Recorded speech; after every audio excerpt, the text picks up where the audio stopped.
Howard, I wanted to say something to you that if Iris were here, I think she would say, you sound more like an Englishman than a Scotsman.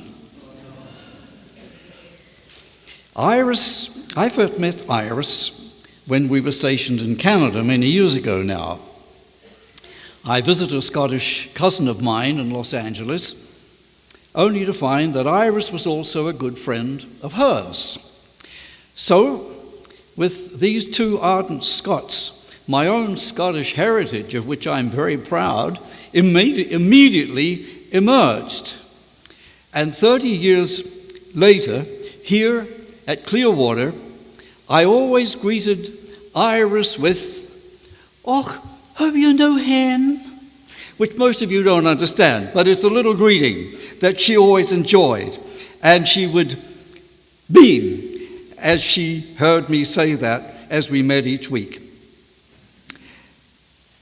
As Howard has indicated, Iris, with the rest of her family, immigrated from her beloved Scotland to California, where she had this very successful career, also to which Howard referred in communications and telephone industry.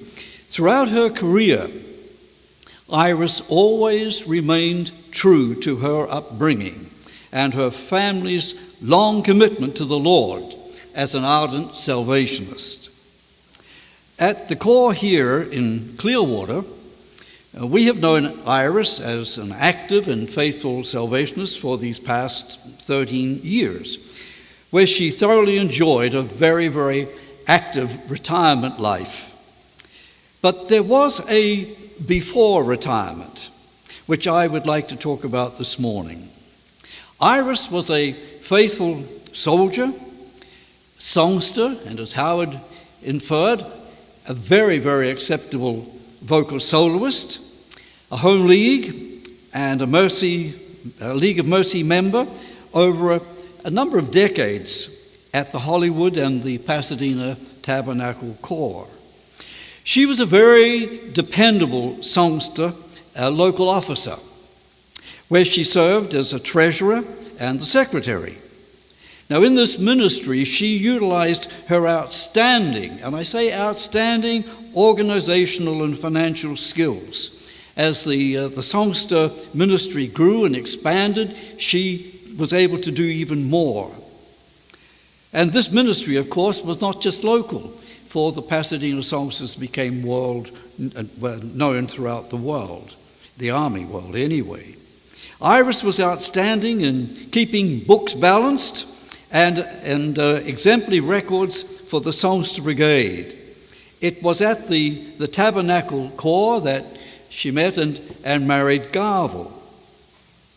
Here is something that few in Florida know about. As the recording and the musical ministry of the Pasadena Tabernacle songsters expanded, Iris developed and became responsible for all the sales and management of the recording ministry. Now, this was no small task. Iris recruited Garvel, who was not only her supportive husband, but also a fellow songster. She recruited him to serve with her and gave him the privilege of literally doing the heavy lifting and shipping of thousands and thousands of CDs. Iris processed the orders to individuals and to multiple sales outlets throughout the world, and she handled all the recording sales during numerous songster tours within the USA and also on their world tours.